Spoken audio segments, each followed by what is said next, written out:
O trem. Hoje nós vamos falar sobre aminoácidos e proteínas, certo? Então, para a gente falar sobre proteínas, a gente precisa falar do que forma elas, que são os aminoácidos, e é isso que a gente vai estar falando aí em seguida. Então, isso aqui que está na tela é um aminoácido, certo? E o que significa isso, né? Vocês estão vendo um monte de letrinha aí dentro de umas bolinhas juntas, né, ligadas por linhas, o que significa que elas formam um único composto, que é o que a gente chama de aminoácido. E aí, o que serve isso? Então, a gente tem a parte amino e a parte ácido, certo? Que na verdade é uma função amina e uma função ácido carboxílico. Aminoácidos são os monômeros que compõem as proteínas. Bom, monômero. Mero significa parte, mono é um. Então, monômero é uma parte. E os monômeros, né, juntando vários monômeros, vai formar um polímero. Polímeros são várias partes. A proteína, assim como carboidratos, são polímeros. Carboidratos, lipídios são polímeros. Bom, eu expliquei lá nos grupos do WhatsApp que eu vou estar iniciando, retomando, na verdade, de onde parou, a frente de biologia celular e genética. Então, abordando aqui a parte de bioquímica, né? E na semana que vem a gente fala sobre DNA e RNA. E, bom, vamos estar desenvolvendo esse conteúdo aí até segunda ordem. Bom, isso que eu coloquei aqui atrás, amino mais ácido, a gente consegue visualizar da forma mais adequada nessa imagem aqui, que nos mostra que tem uma função amina, ou amino, uma função amino, uma função carboxila, e esse eixo central aqui, com o carbono número 2, ou carbono alfa, né? 2 porque a gente conta do carbono que está mais perto da extremidade para o meio, então esse carbono aqui na carboxila é o 1. Esse hidrogênio aqui ligado ao carbono, que, bom, é simplesmente um hidrogênio, não tem muito o que falar dele, e o radical. Radical é uma coisa, uma série de substâncias químicas, de átomos, né? Alguns átomos que vão estar ligados ali, que eles vão fazer com que esse seja um aminoácido único, vão diferenciar esse aminoácido de todos os outros aminoácidos. Então, o radical é o que faz com que esse aminoácido seja o aminoácido lisina, o outro seja tirosina, certo? Tirosina, será que era isso? Acho que era. Não. Era assim. Tá. E essa função aqui, carboxila, né, esse radical carboxila, na verdade é um radical também carboxila, ele é uma função ácido carboxílico. Então, tendo o nitrogênio, função amino, e o gás carbônico ligado ao H e a dupla O, né, dupla ligação e oxigênio, a gente tem aqui a parte de ácido carboxílico, ligado a uma parte amina. Portanto, a gente chama de aminoácido. Estou vendo que apareceu, pelo menos na chamada aí, mais gente. Quem for aluno do cursinho, ou, enfim, não for, enfim, quem tiver por aí, manda um salve para mim. E esse carbono central aqui, esse carbono mais no meio, a gente chama ele de carbono alfa, e consequentemente, esse outro vai ser o carbono beta. Esse carbono aqui central a gente também pode chamar de carbono quiral. Carbono quiral significa que esse carbono está ligado a 4 radicais diferentes. Tá? Então, esse carbono aqui é quiral, esse não, porque esse daqui só está ligado a outras 3 substâncias. Então, o carbono quiral, Q-U-I-R-A-L, ele está ligado a um radical que é totalmente diferente dessa função ácido carboxílico, ligado a um nitrogênio, a um NH2, né, nitrogênio com 2 hidrogênios, e a um outro hidrogênio aqui. Chama ele, portanto, na química orgânica de carbono quiral. Mas isso não é tão relevante para a aula aqui. Então, aminoácidos, a função amino, a função ácido carboxílico. E, bom, mas qual é a função biológica, a função no nosso organismo desses aminoácidos? Os aminoácidos têm uma série de funções. Tá? Eu vou falar daqui a pouco quantos aminoácidos são, pelo menos basicamente quantos são, mas eles têm uma diversidade muito grande de funções. Basicamente, eles vão atuar na composição das proteínas, eles vão juntos formar proteínas, e é isso que é o mais relevante para o momento. Então, dos aminoácidos, 20 deles estão presentes nas proteínas. Então, bom, existem mais do que 20 aminoácidos, só que o nosso organismo só é capaz de processar 20 desses aminoácidos para compor proteínas, certo? Os outros, todos os aminoácidos que existem, pelo menos o que a gente conhece, né, nos seres vivos que a gente conhece, eles não são utilizados para compor proteínas. Os aminoácidos, eles são classificados em naturais e essenciais. Bom, essa é a primeira classificação, tá? Eles podem ser classificados como naturais ou essenciais. Aminoácidos naturais existem 12, e eles são sintetizados no nosso organismo. Então, o nosso organismo, falando do ser humano, tá? Tomando um estudo antropocêntrico aqui, falando do ser humano, são 12 os aminoácidos naturais que o nosso organismo consegue sintetizar. Os aminoácidos essenciais são entre 8 e 10. Bom, na verdade, isso, né, essa variação, se forem 10, na verdade, só são 10 naturais. Alguns autores consideram 8 os aminoácidos essenciais, e outros consideram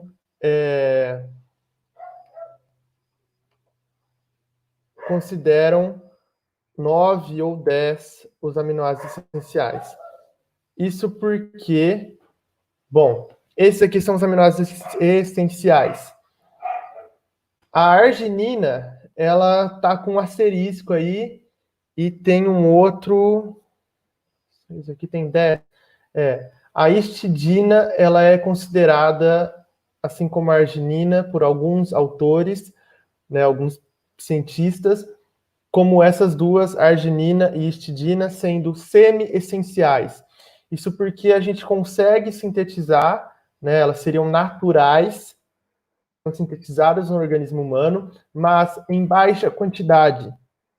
E em algum momento da vida, essa quantidade é maior, em outra é menor. A histidina, por exemplo, quando a gente é mais jovem, a gente produz, ou a gente produz a mesma quantidade e precisa de mais, eu não lembro exatamente agora.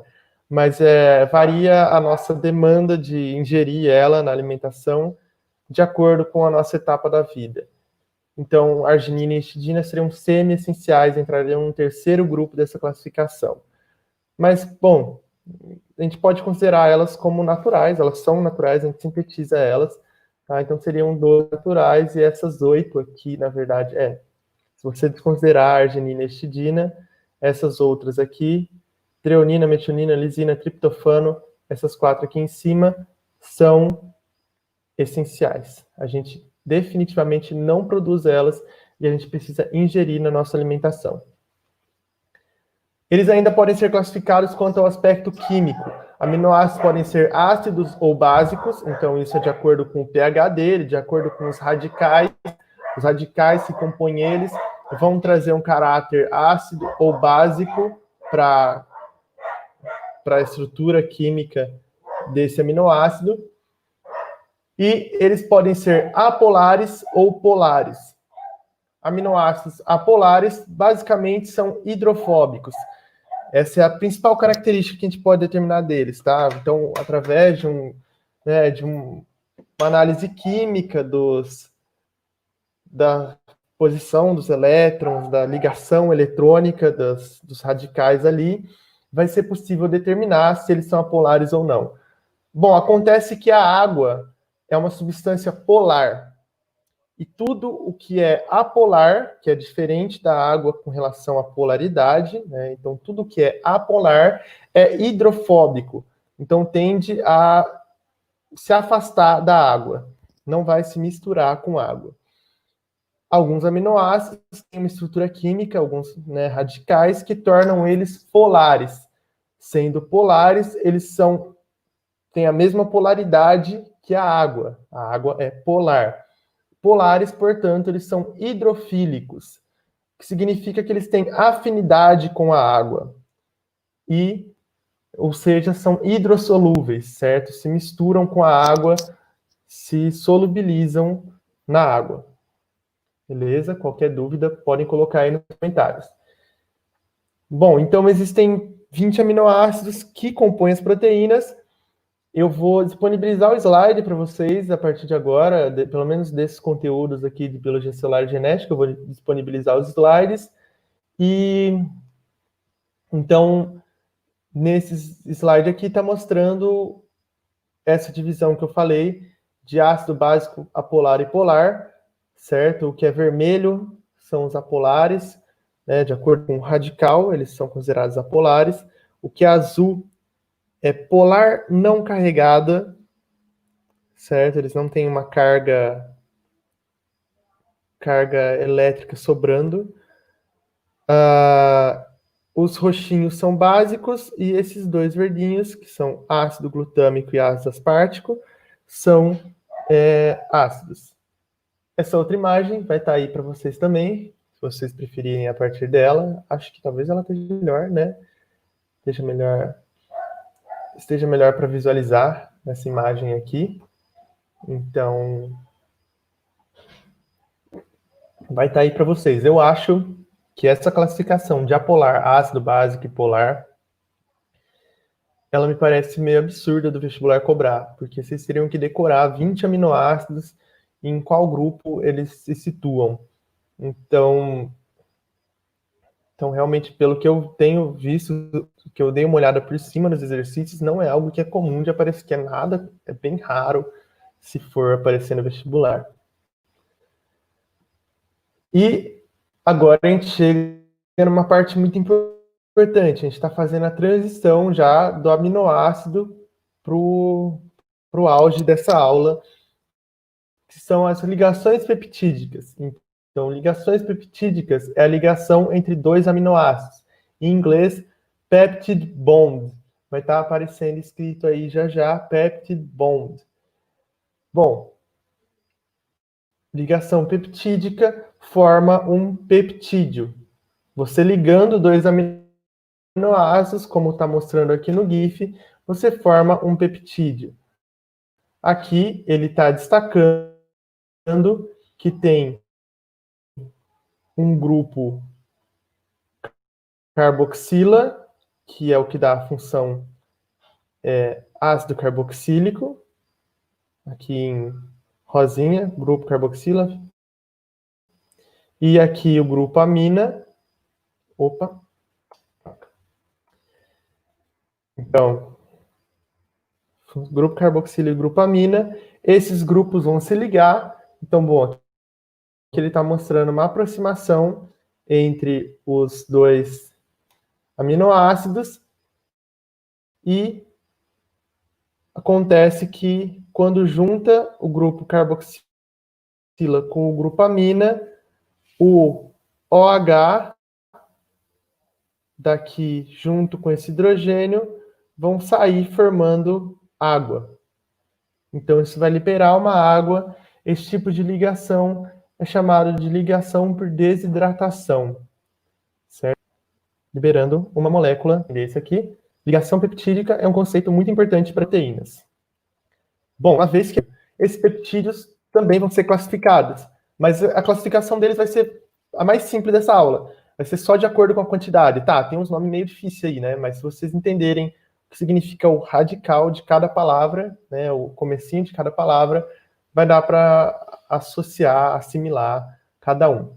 Então, a classificação, ela pode ser de dipeptídeo. Dipeptídeo são dois peptídeos. É simplesmente você juntar dois aminoácidos, como mostra na imagem.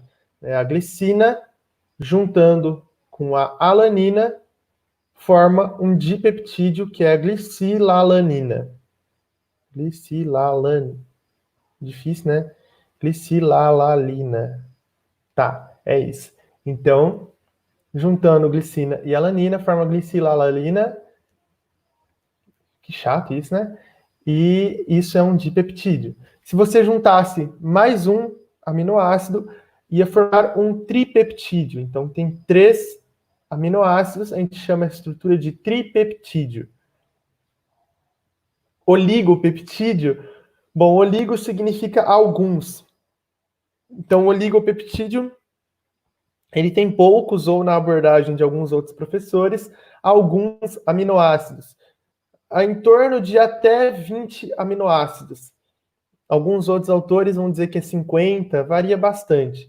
O polipeptídeo tem muitos aminoácidos, significa que ele tem pelo menos 50 ou 100 aminoácidos. O polipeptídeo, ele já está na primeira etapa da formação da proteína. Então, a proteína, a estrutura mais básica dela é o polipeptídeo. Mas, bom, na verdade, para a gente determinar que uma coisa é uma proteína, segundo a pesquisa que eu fiz para montar essa aula, tem que ter acima de 10.000 Daltons. Dalton? Acho que era Dalton. 10.000 Daltons de massa molecular. Então, a massa molecular deles tem que ser de 10.000 para ser uma proteína. Abaixo disso, são simplesmente polipeptídeos. Isso na biologia tem exceção, né? Então, bom, e aí? A gente tem que transformar agora aminoácido em proteína. Vocês conseguem ler o que está escrito aí nessa imagem, provavelmente? Bom, acontece que para formar uma proteína, você precisa de uma sequência dos aminoácidos dispostos numa sequência específica. Se esses aminoácidos estiverem dispostos na sequência incorreta, as proteínas formadas vão ser diferentes. Então, bom, acontece que a gente ainda consegue ler e entender o que está escrito aí. Mas, dependendo da alteração que você fizer na sequência de aminoácidos vão ser como letrinhas, tá? Os aminoácidos, eles vão ser como letrinhas que formam uma palavra, que é a proteína.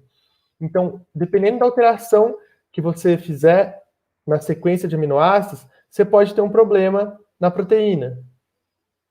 Certo?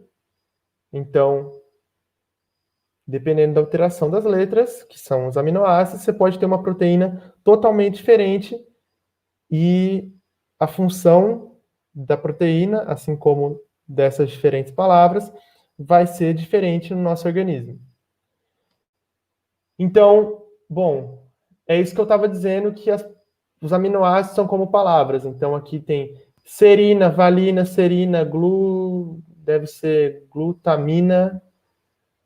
Enfim, aqui tem uma série de aminoácidos em sequência que vão formar, conforme mais aminoácidos sejam agregados e a estrutura comece a passar por algumas transformações, vão formar uma proteína.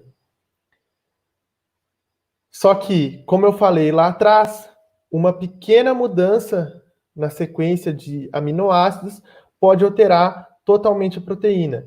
Aqui, nesse caso, a gente está falando da hemoglobina, a hemoglobina que faz parte dos glóbulos vermelhos, das hemácias, das células sanguíneas, certo? As células, os glóbulos vermelhos do nosso sangue.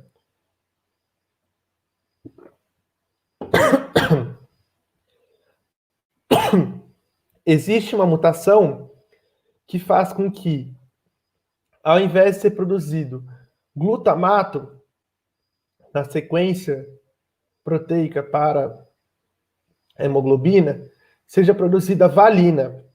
E daí, se tiver simplesmente se trocar glutamato por valina, essa proteína da hemoglobina não vai ser hemoglobina, vai ser uma outra proteína e vai fazer com essa nova estrutura química, tudo bem, dá para passar para lá também, com que os glóbulos vermelhos, que as hemácias, elas tenham um aspecto de foice, que a gente chama. Então, essa doença aqui a gente chama de anemia falciforme. alteração na sequência, o sexto aminoácido, ao invés de ser glutamato, passou a ser valina, a pessoa tem essas hemácias deformadas com uma forma de foice, chamada, portanto, dessa forma que associaram a uma foice, de anemia falciforme. Isso faz com que o fluxo sanguíneo seja prejudicado, né? Essas células, elas não fluem, essas células vermelhas, esses glóbulos vermelhos não fluem adequadamente no sangue, não transportam oxigênio tão bem quanto uma hemácia normal, né? Uma hemácia com hemoglobina, que evoluiu, né, propriamente para esse transporte de oxigênio. Beleza? Bom, e aí, o que é uma proteína? Bom, basicamente essa parada que vocês estão vendo. Ah, mas para que serve? Bom, serve para muita coisa. Então, definir o que é uma proteína talvez não seja tão simples assim. Bom, é simples definir o que é uma proteína. Uma proteína é uma sequência de aminoácidos. São vários aminoácidos, que são aquelas estruturas compostas de um ácido carboxílico e um amino, além de um radical, e, bom, esse hidrogêniozinho aqui, certo? Vários aminoácidos juntos, em sequência, compõem uma proteína. E, bom, para que servem proteínas? Quais são as funções das proteínas? Proteínas têm função estrutural, por exemplo, a melanina e o colágeno. Então, bom, nessa imagem aqui está sendo mostrado o colágeno. O colágeno, então, é uma proteína, certo? É uma sequência de aminoácidos estáveis, né, que estão estruturados de uma forma estável e que vão compor, né, a estrutura da nosso tecido conjuntivo, certo? Pelos, derme, gases, cartilagem, além de unhas, certo? Outra função das proteínas é imunológica. Então, anticorpos, por exemplo, essas estruturas estão sendo mostradas aí, são anticorpos. E, bom, basicamente é isso. Também a gente poderia chamar essa função de defesa. Nosso organismo se defende a partir da presença de anticorpos. São são estruturas proteicas que vão marcar e vão fazer com que alguma reação seja produzida para eliminar corpos estranhos, para atuar contra antígenos, certo? Proteínas têm função também de reguladores ou de hormonais, como, por exemplo, a insulina.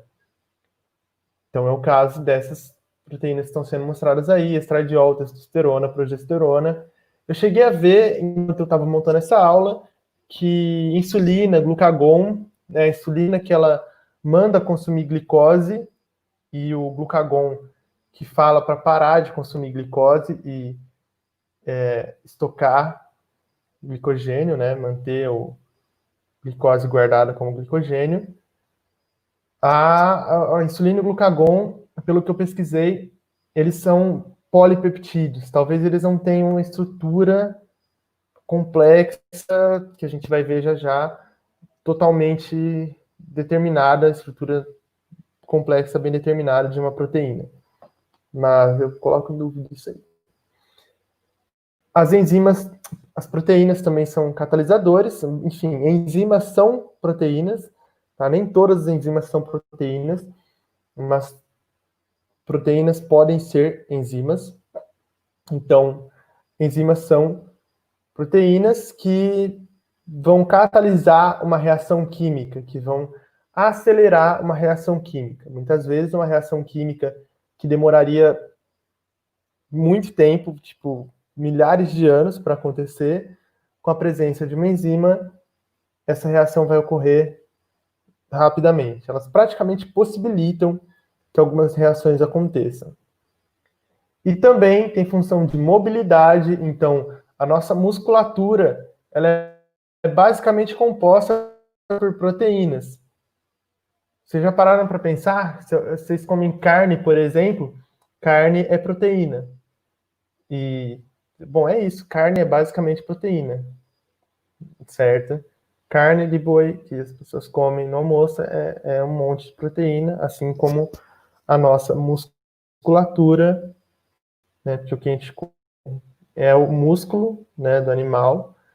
Então, a nossa musculatura também é composta por proteínas, o que significa que, bom, são as proteínas com função de mobilidade. Proteínas também têm função de transporte. Essa imagem está marcada, por exemplo, a hemoglobina.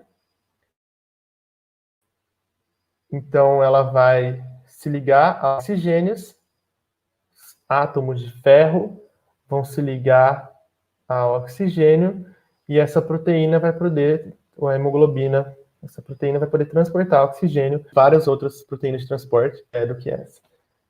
E, bom, as proteínas, elas têm uma estrutura. Então, elas meio que passam por etapas da formação da proteína. Da estrutura primária, a secundária, a terciária e a quaternária. Será? Quaternária. Talvez. Para mim era quatro. Nossa, é difícil. Tá. A estrutura quaternária. E é isso, acabou. Não, brincadeira. A gente tem que falar quais são os 4 tipos de estrutura. Então, a proteína basicamente começa como estrutura primária, como estrutura linear. Tá, ela está fazendo um S aqui, mas basicamente ela é linear. Ela é 2D, ela ocupa um único plano. Tá?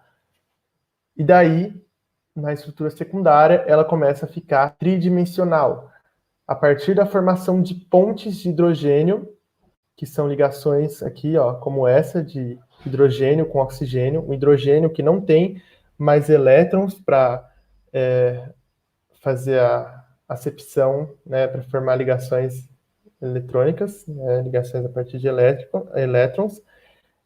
O hidrogênio se junta de uma forma muito louca aqui a um oxigênio, no que a gente chama de pontes de hidrogênio. São ligações fracas, mas em grande quantidade elas acabam sendo bastante fortes. Então, eles formam uma estrutura tridimensional, que nesse caso a gente chama de alfa-hélice, certo? Essa estrutura é chamada de alfa-hélice, assim como a estrutura do nosso DNA é uma alfa-hélice. E a outra, eu vou ser bem sincero, me deu branco no nome, é beta alguma coisa, folha beta. Essa outra estrutura é chamada de folha beta, ou beta... tem um outro nome. Desculpa, gente. Beta folha, ou folha beta. Dobras beta. Bom, essa outra estrutura é a de beta folha, folha beta, dobras beta, certo? Essa aqui do lado, cadê o mouse? Do lado direito. Ela é tridimensional também. Então, são os 2 tipos de estrutura secundária. A estrutura terciária, ela... É que minha câmera nem é boa e também tá pequena, senão eu ia pegar um negócio para mostrar, tentar representar. Mas, vamos lá, vou voltar a explicar. Na estrutura terciária, começa a ocorrer um dobramento mais louco aí dessa proteína que estava na sua etapa secundária, ela começa a se dobrar mais ainda. Então, formam-se mais pontes de hidrogênio e outras ligações químicas, como a ponte de disulfeto, por exemplo. Então, tem pelo menos um aminoácido que tem enxofre, esse S aqui, enxofre, na sua constituição, e esse aminoácido vai poder formar essas pontes de disulfeto. E daí, através dessas ligações químicas diferenciadas aí, a estrutura terciária vai se formando e forma um rolo muito louco, certo? Isso tudo aqui era um único polipeptídeo que foi se anovelando dessa forma muito louca. Deu para entender? Isso é importante.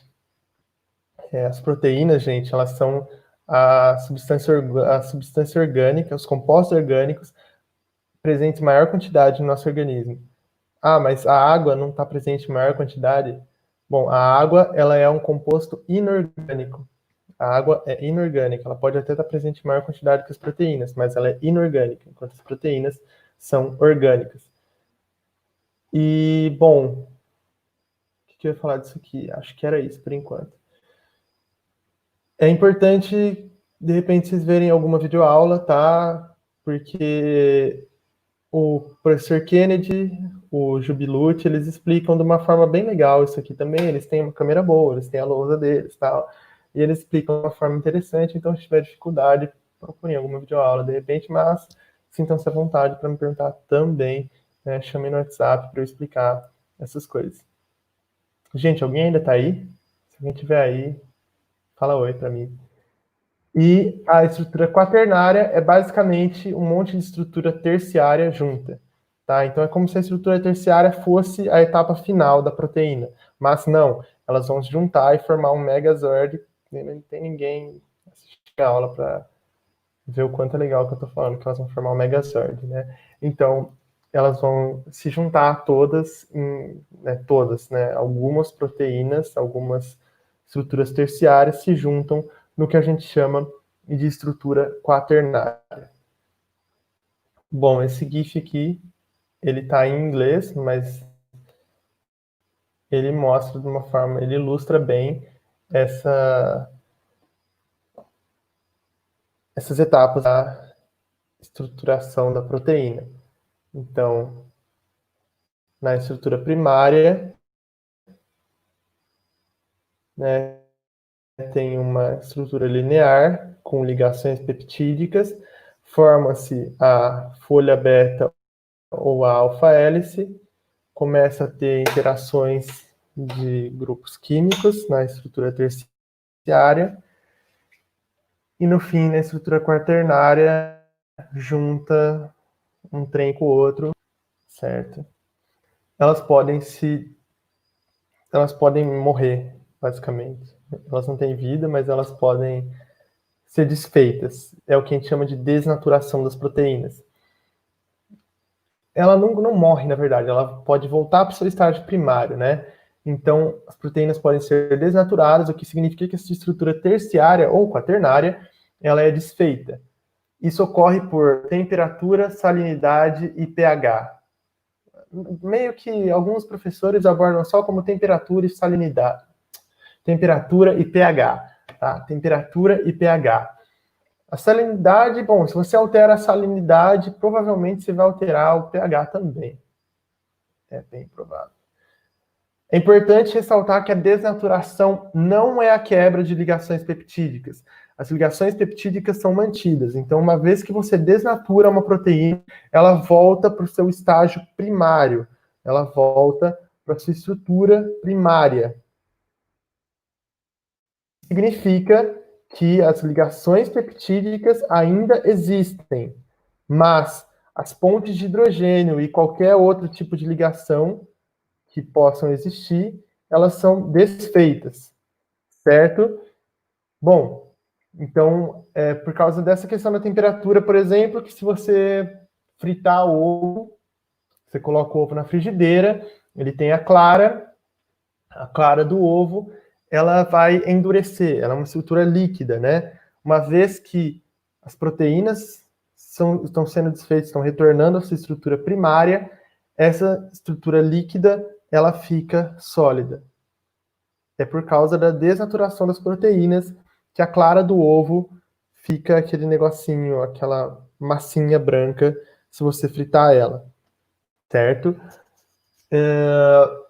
É muito importante também, por exemplo, é por isso que a febre pode ser um problema, né? A febre ela é um indicativo de que o seu corpo, o seu sistema imunológico está agindo, né? O seu corpo ele aumenta a temperatura, o sistema imunológico vai aumentar a temperatura do seu corpo para eliminar, né? Para tentar matar os corpos estranhos, enfim, os organismos que possam estar ali te afetando. Só que com a sua temperatura elevada, pode ser que proteínas comecem a se desnaturar. Isso pode ser um problema, porque muitas das vezes essa desnaturação é irreversível. Uma vez que você colocou a clara do ovo ali e ela solidificou, né, as proteínas desnaturaram, ela solidificou, ela não vai voltar ao seu estado, não tem o que você fazer. Você pode chamar o Papa, você pode, sei lá, jogar qualquer substância ali, ela não vai voltar ao seu estado líquido. Tá? Talvez você jogar um ácido muito forte, mas aí você vai transformar aquilo numa outra coisa, né? O leite, ele coalha por causa da desnaturação das proteínas também. Então, existem bactérias no leite, é natural, não é isso pode ser um problema, dependendo da bactéria, mas com a pasteurização, as bactérias patogênicas são eliminadas. Existem bactérias no leite, elas produzem fermentação, e com a fermentação vai ser liberado ácido lático, fermentação lática, liberado ácido lático, e o pH do leite vai ficar mais baixo, vai ficar mais ácido. Com o pH mais ácido, as substâncias, as proteínas são desnaturadas e o leite começa a coalhar. Ele vai solidificando ali, ficando pastoso. Esse GIF, ele mostra uma naturação, eu devia ter colocado ele antes. Olha que louco, eu não cheguei a ver o GIF até o final, eu tô vendo ele agora. Olha só, então, tá quebrando pontes de hidrogênio, pontes de sulfeto, e não é possível mais essa estrutura se manter, essa estrutura terciária se manter. Desse modo, a proteína retorna ao seu estado primário, à sua estrutura primária. Beleza? Eu acho que acabou. Será que eu passei muito rápido? Não, tá chegando em 30 minutos aí, né? Alguém tem alguma pergunta? Se tiver alguma pergunta, coloquem nos comentários. Ainda não tem questões para vocês fazerem, eu preciso ter muita calma e paciência e amor no coração para fazer essa lista de exercícios para vocês, tá? Mas quem sabe logo menos eu mando lá. Eu vou abordar pelo menos o conteúdo de biologia celular aqui nessa nova playlist que a gente vai começar, né? Mitose, meiose, organelas, e a parte de genética, talvez eu pare quando chegar em genética e volte para zoologia.